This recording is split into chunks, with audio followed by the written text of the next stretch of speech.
16 cannons don't point at a man by accident. They point because someone ordered an execution. And tomorrow at dawn, that someone is me.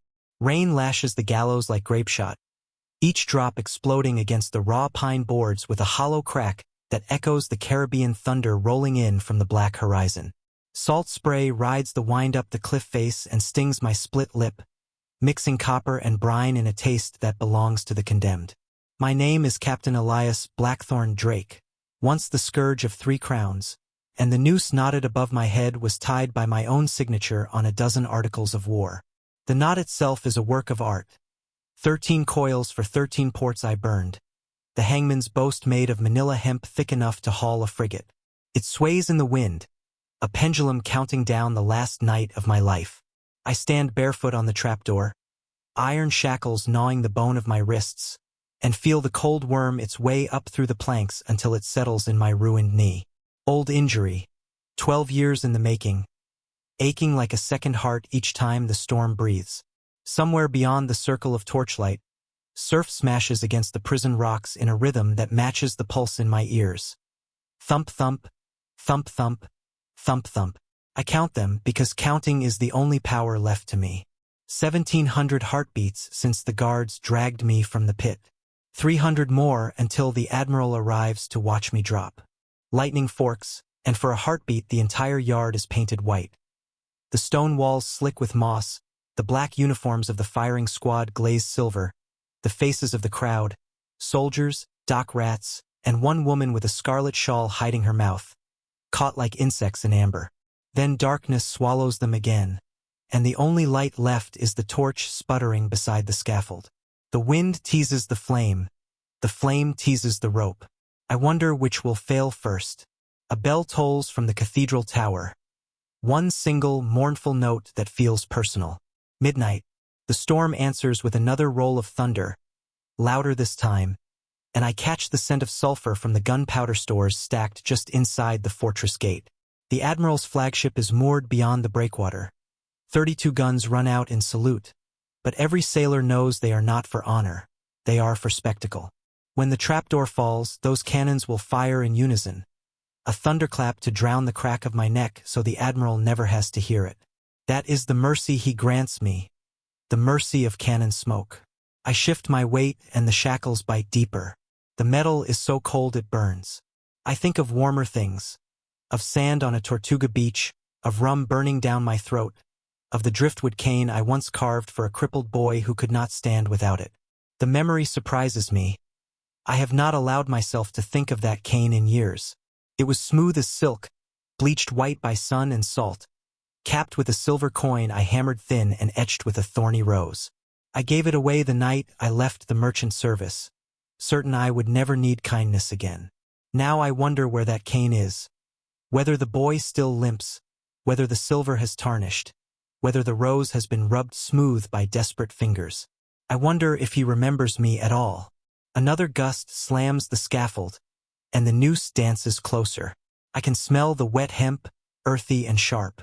Somewhere beneath the platform, the executioner clears his throat. A small, wet sound like a blade sliding from its sheath.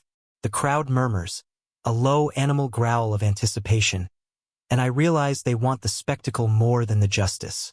They want to see if a pirate's eyes stay open when the floor drops away. I decide they will. I will not give them the satisfaction of my fear. The Admiral's boots crunch on gravel now. Measured, deliberate, the rhythm of a man who owns every second between his steps. I cannot see his face yet, only the glint of metals beneath his oilskin cloak, but I know his stride. We have danced this waltz before, across decks splashed with gunpowder, across charts inked with conquest. He stops at the base of the scaffold, and the torchlight catches the object in his hand. A cane. My cane, older, darker, the silver cap gleaming like a star. He leans on it as he climbs the steps, each thud of wood on wood striking my spine like a lash. When he reaches the platform, lightning flashes again, and for an instant our eyes lock across the storm. His are the color of deep water after a shipwreck. He does not speak. Instead, he lifts the cane between us like a question. The wind dies for a heartbeat, as though the world itself waits for my answer. I understand then that the execution was never about justice. It is about this moment, this offering, this test. The cane is not a prop. It is a key. It can unlock the noose or tighten it. All I have to do is choose. The bell tolls once more, midnight. 30 heartbeats left, maybe fewer. The Admiral's fingers tighten around the cane, and I feel the storm gather behind his eyes. I taste salt and gunpowder and the ghost of rum. The crowd hushes, sensing the shift. Somewhere in the dark, a woman in a scarlet shawl begins to cry. I fill my lungs with the storm and speak the first words I have said aloud in 3 days. Give it back, Jonas. The Admiral smiles. Small, sad, terrifying. He taps the cane once against the trapdoor, and the sound is the echo of a promise made 12 years ago on a muddy dock where a boy gave away his last hope. The noose sways, the cannons wait, the storm breaks wide open, and rain begins to fall in sheets so thick I can no longer see the crowd, only the silver cap of the cane, gleaming like a blade in the dark. Lightning strikes the cathedral spire, thunder swallows the bell, and somewhere beyond the walls the Caribbean itself seems to roar my name. I close my eyes against the rain, and the last thing I feel before the world tilts is the cold press of driftwood against my palm. The cane returned, the debt unpaid, the night split open with possibility. The trapdoor has not fallen yet. The Admiral has not spoken. But in the hush between heartbeats, I know the story is only beginning. The whip sang before it struck. High, thin, and hungry. Crack. A stripe of fire bloomed across Elias Drake's shoulder blades, carving raw skin from the bone. He bit the inside of his cheek until the blood tasted like copper pennies, but he did not cry out.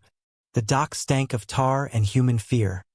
Sailors' sweat mixed with the brine until the air itself felt weaponized. Above him, the boatswain's shadow blocked the Caribbean sun, turning the world into a single scorched silhouette. Crack. The second lash curled around his ribs like a lover who wanted to kill. Splinters from the whipping post dug into his chest. His wrists, bound above his head, had long since gone numb. Somewhere beyond the circle of jeering men, gulls screamed. Mocking, greedy, free. Crack. Third and final. The boatswain stepped back, breathing hard, the whip's tip dripping red. One more theft, boy, he growled. And I'll keel-haul you with your own guts. The crowd laughed, sharp, metallic. Elias's knees buckled, but the ropes held him upright, a marionette carved from pain. They cut him down. He crumpled onto the sun-bleached planks, cheek pressed to a puddle that smelled of fish guts and yesterday's rum. Boots thudded away. The world shrank to the taste of blood and the drum of his own pulse. He had no coins, no name worth the breath, only the carved driftwood cane clenched in his fist, a gift from the mother he'd buried at sea. Its handle was smooth as river stone, warm from his grip, etched with a single thorny rose that had long since lost its petals. The cane was his crutch, his weapon, his last inheritance. Without it he could not limp, let alone run. A voice cut through the haze. Water, please. Elias lifted his head. At the edge of the crowd, a boy, no older than 14, dragged himself across the dock on bleeding palms. Both legs lay twisted beneath him, bones warped by scurvy or birth. He did not know. The boy's clothes were rags, his hair matted with filth, but his eyes were the color of storm-lit glass, wild, bright, defiant. Around his neck hung a length of frayed rope. Where it had cut the skin, salt had crusted into pale scars. The beggar's fingers scrabbled for purchase between the planks. Every inch forward cost him a gasp. Dockhands stepped aside, not from pity but from disgust, as though poverty were contagious. One sailor hawked and spat a brown stream of tobacco that landed inches from the boy's face. Crawl back to whatever hole you crawled out of, cripple. Elias tasted rage beneath the blood in his mouth. He knew what it was to be kicked, to be less than nothing in the ledger of men.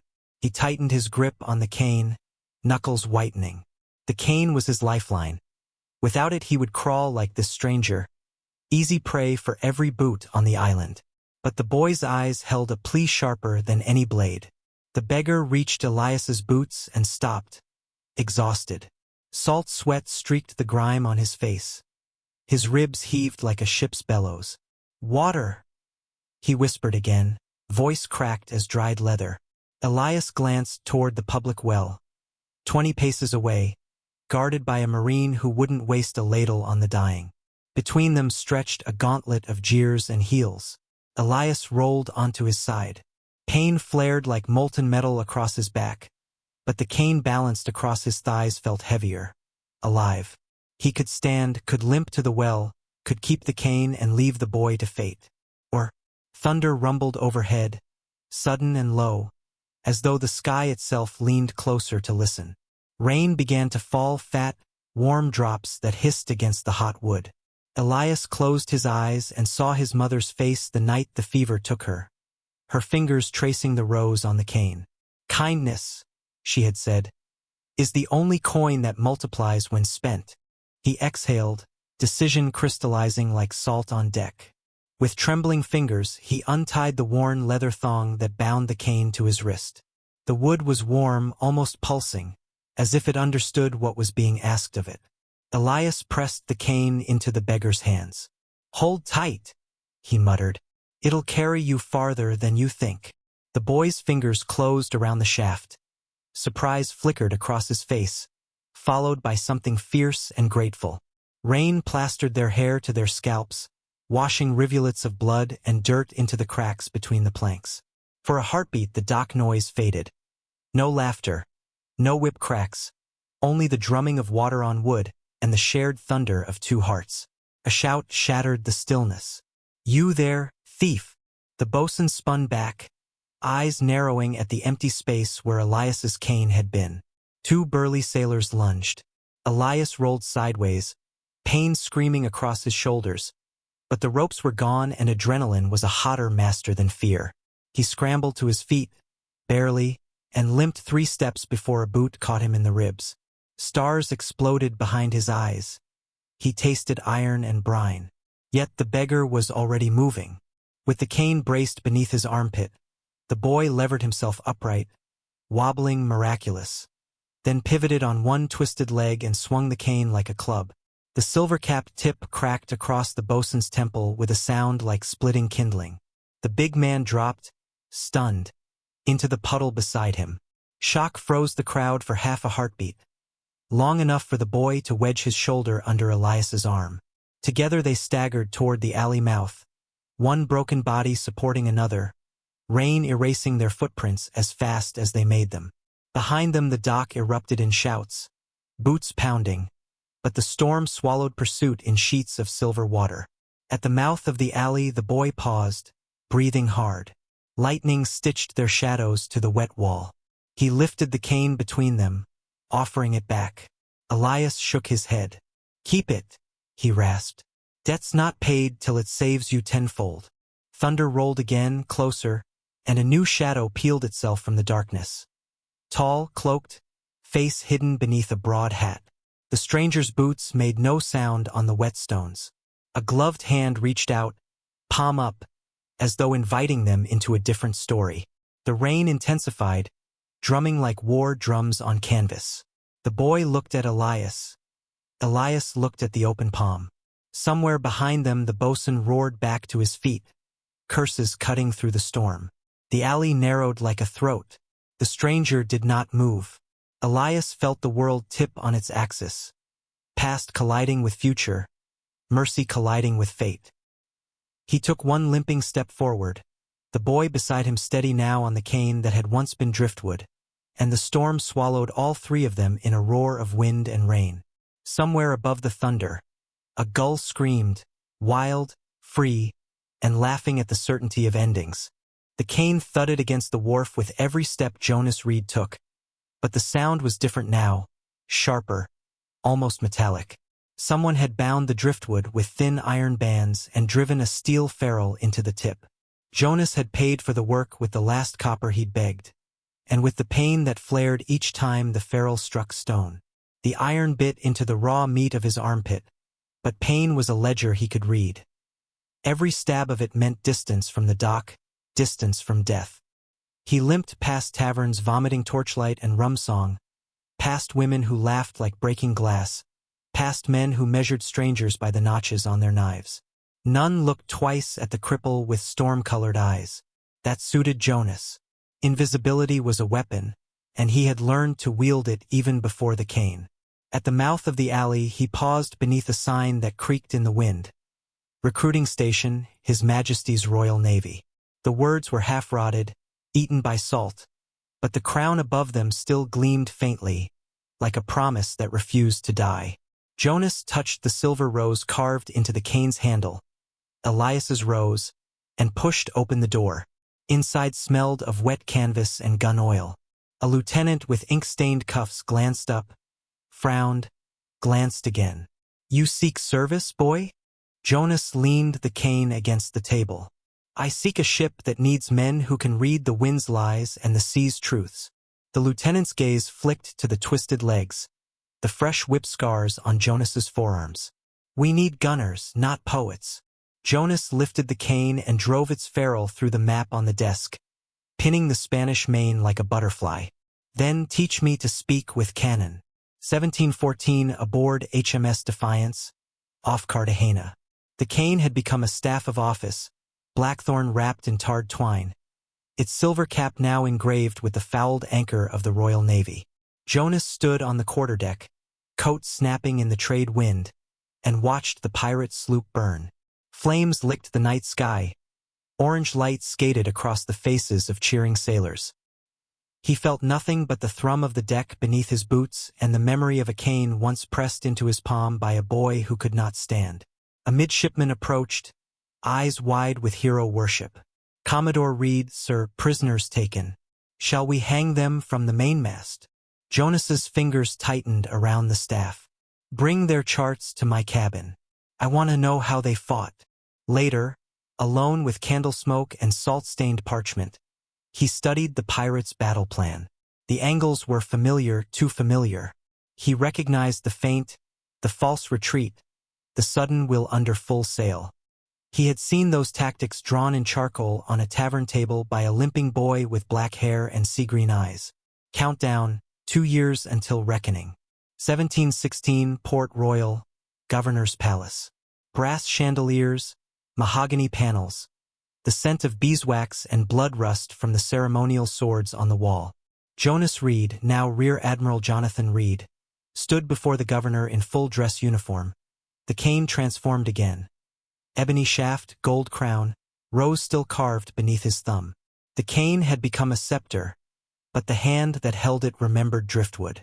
"Your record is exemplary, Reed," the governor said.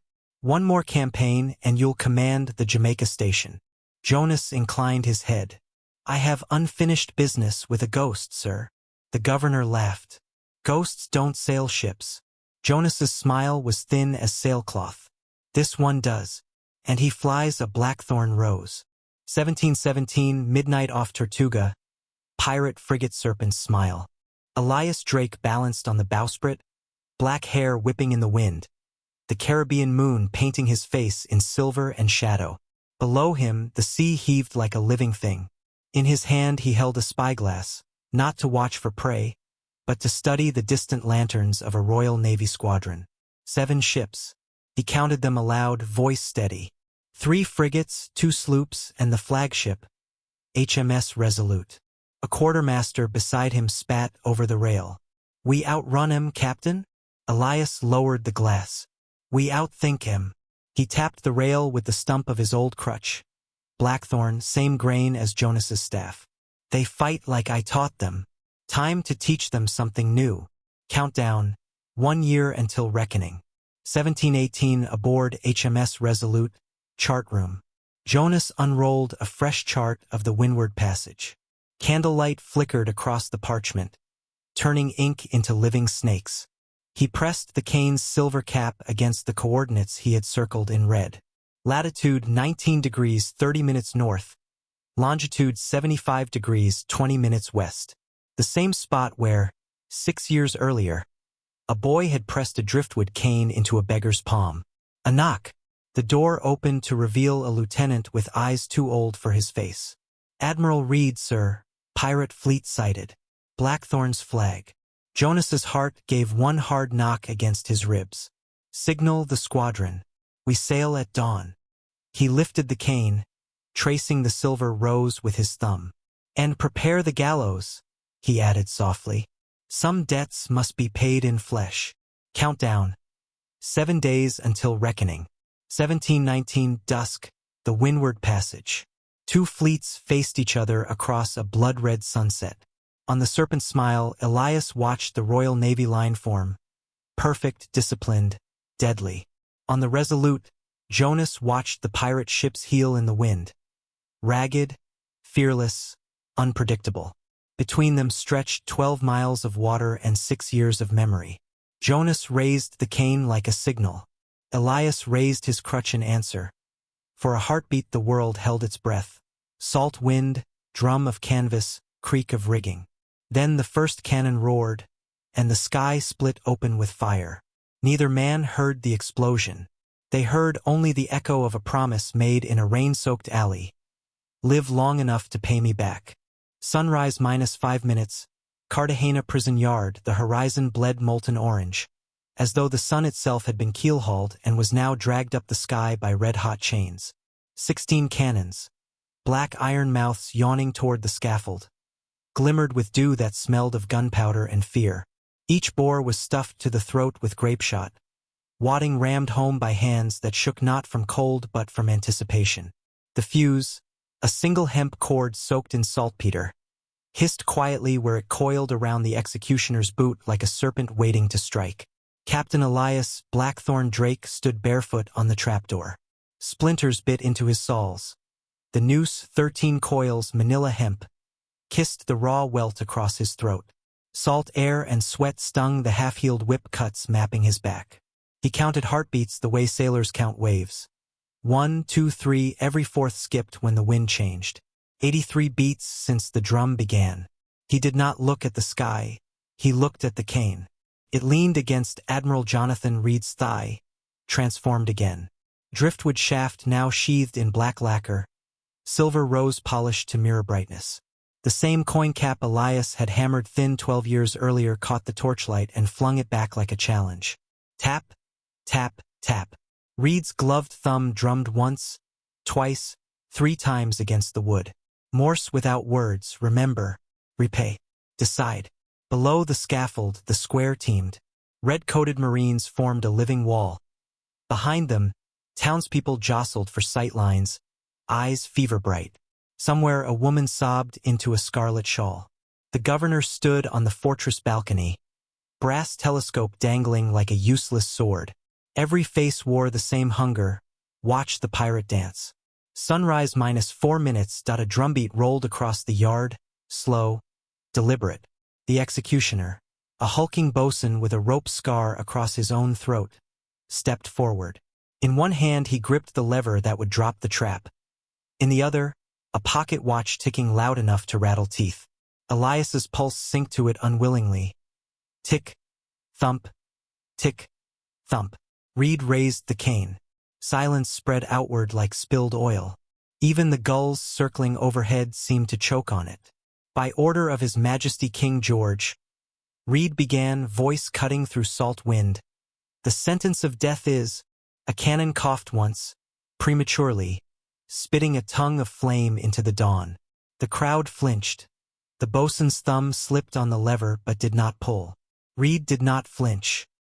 He continued, steady as a tiller in a gale. Commuted. The word detonated louder than grapeshot. Gasps rippled outward. A child began to cry. Elias's knees threatened to fold. Not relief, but the sudden absence of weight. He felt the noose slacken a fraction, as if the rope itself were confused. Reed stepped onto the scaffold. The cane tapped once against the trapdoor. Mercy. Then, softly a second time, price. The silver rose flashed between them. A private signal no one else could read. Commuted. Reed repeated. On condition. He produced a parchment sealed in black wax and scarlet ribbon. The governor lowered his telescope, mouth slack. Elias Drake will serve His Majesty as privateer-in-chief under my command. hunting pirates with the tactics he once employed against us. Refusal reinstates the original sentence. Immediate hanging, followed by the customary 16-gun salute. He offered the cane like a sword inverted. Hilt toward pirate, point toward crown. Sunrise -3 minutes. Elias tasted iron again. His own blood where he'd bitten through his lip. The noose brushed his ear, whispering seduction. One step into air, and all debts paid. Below, the Marines' muskets glinted. Beyond them, the townspeople surged forward, hungry for either spectacle or salvation. He studied Reed's eyes. Storm-colored glass, same as the night they met, but now laced with flecks of gold. Ambition, perhaps, or regret. Behind that gaze Elias saw the 12-year ledger. A cane given, a cane returned, a war waged in parallel. He saw the boy on the dock, the Admiral on the quarterdeck, the cannon fuse curling toward dawn. A second drumbeat faster. The fuse hissed louder. Sunrise -2 minutes. Reed leaned close enough for Elias to smell bay rum and gunpowder on his breath. "Choose quickly," he murmured. "My men grow restless, and the tide waits for no man." Elias's gaze flicked to the cannon line. The serpentine fuse had burned halfway. Sparks danced along the powder trail like fireflies drunk on violence. He imagined the roar, the smoke, the split second between drop and impact. He imagined the boy he'd been, limping away into darkness with nothing but faith. He lifted his bound wrists. "Cut me loose." Reed's dagger flashed, silver rose reflected in steel. The rope parted with a sigh. Elias stepped off the trapdoor, barefoot on the plank, and felt the world tilt beneath him. The noose dangled empty now, swaying like a hanged man in reverse. The crowd roared, part triumph, part disappointment. Somewhere a musket misfired into the sky. Gulls scattered like white shrapnel. The governor's mouth opened and closed soundlessly. Reed extended the cane again, this time horizontal across both palms. Offering, not commanding. Elias took it, would warm as breath, rose cool as memory. The moment his fingers closed around the handle, the cannon fuse reached its final inch.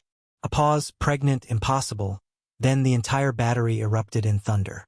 Grapeshot screamed over their heads, shredding the dawn sky into confetti of smoke and flame. The scaffold trembled. The empty noose danced. Reed's voice cut through the barrage. "Welcome back to the living, Captain Drake." Smoke rolled across the yard, tasting of sulfur and salt. Through it, Elias saw the scarlet-shawled woman sink to her knees. Relief or grief, he could not tell. He felt the cane thrum in his grip, alive as a heartbeat. The silver rose caught the rising sun and flung it back. Once, twice, 3 times. Like a signal across 12 years of storm and blood. Sunrise 0 minutes. The sun crested the fortress wall, painting the cannons gold. Elias Drake, pirate, privateer, condemned man, stood free beneath the noose that had meant to claim him. Admiral Reed turned to the ranks and raised the cane like a blade. "Signal the fleet," he commanded. "We sail with the tide." The smoke parted, revealing 16 black hulls at anchor, sails unfurling like wings. Between them and the horizon stretched the same water where a boy once gave away his last hope. Elias touched the rose with his thumb. The choice was made, the debt unpaid, the war reborn. Somewhere in the smoke, a gull screamed, wild, free, laughing at the certainty of endings. 10 years later, sunrise aboard HMS Resolute. The cane lay across the chart table like a bridge between worlds. Its driftwood shaft had darkened to the color of old blood. The silver rose still caught the first spear of dawn, but the coin cap was dented now, scarred by saber edges, pistol butts, and one Spanish bayonet that had missed Elias's heart by the width of a story. Outside the stern windows, the Caribbean stretched molten gold to the edge of the earth, the same water that had once promised only a hanging. Elias Drake, no longer Blackthorn, now captain of privateers under Admiralty seal, stood barefoot on the quarterdeck, coat unbuttoned, hair salted white at the temples. Wind tasted of nutmeg and gunpowder. Overhead, the Resolute's sails bellied full-bellied and proud, stitched from canvas bought with prize money and the last remnants of his pride. He had hunted pirates with their own tricks, burned 3 fleets to floating coals, and carved the king's initials into fortresses that had never expected English iron. Yet every victory tasted of brine and debt, because the ledger of mercy was never balanced. On the bowsprit, a gull perched, old scarred, one wing tipped in black as though dipped in tar. It watched him with eyes like storm glass, the same eyes that had watched from the gallows yard a decade earlier. Elias lifted the cane and tapped the rail once. Tap. The gull tilted its head. Tap, tap. 2 beats, the old code, remember. Repay. Then it launched into the wind with a cry that was half laughter, half warning. Below decks, Admiral Jonathan Reed, hair now iron-gray but stride still sure, studied the latest dispatch. The parchment trembled slightly, not from age, but from the weight of what it asked. Final orders. Disband privateer fleet. Return Captain Drake to London for formal knighthood, or arrest for unsanctioned raids. The seal was the king's, but the ink smelled of Parliament's fear of a pirate turned patriot who might turn pirate again. Reed rolled the cane between his palms, feeling the silver rose warm to his touch. The same rose Elias had carved with a pocket knife on a Tortuga dock while rain hissed into the sea. The same cane that had once kept a crippled boy alive long enough to become the man who now held the power of fleets. Footsteps on the companionway. Elias appeared, sunburned, barefoot, carrying 2 tin cups of rum thick as treacle. He set one beside the cane, took the other, and leaned against the bulkhead as if the entire Royal Navy might wait for him to speak. "London wants me in chains," Elias said. The words tasted of smoke and inevitability. Reed lifted the cane, tapped the dispatch. "London wants your legend chained. Your soul's another matter." A gull screamed again, closer now, wings slicing sunlight into shards. Elias watched it vanish beyond the jib. Funny. 10 years ago I stood under 16 cannons waiting for sunrise. Now I stand above them, and the sky still feels like a noose. Reed's voice dropped to the hush men use in churches or before mutiny. "You've earned the right to refuse. Sail west, drop the flag, vanish beyond the maps. I'll sign the log. Lost in storm." He extended the cane horizontally, an offer, not an order. "Or come home and force them to name you hero while they measure your neck for silk instead of hemp." Elias took the cane. The wood was warm, alive, carrying the echo of every deck it had thumped, every shore it had tested for quicksand. He closed his eyes and saw 2 images superimposed. A gallows silhouetted against lightning, and this same sunrise painting sails the color of forgiveness. Salt stung the back of his throat. Tears or sea spray, impossible to tell. Below, the crew began to sing, soft at first, then swelling, an old forecastle hymn about storms that spare the ones who share their water. The melody rose up the companionway and wrapped around the 2 men like rigging tightening before battle. Reed waited, thumb absently tracing the rose. At last Elias spoke. "I gave this cane away once to keep a stranger breathing. If I run now, the debt grows legs and follows me into every port. If I kneel for knighthood, I trade the ocean for a cage." He opened his eyes, sea-green and storm-clear. "There's a third way." He strode to the rail and raised the cane like a baton.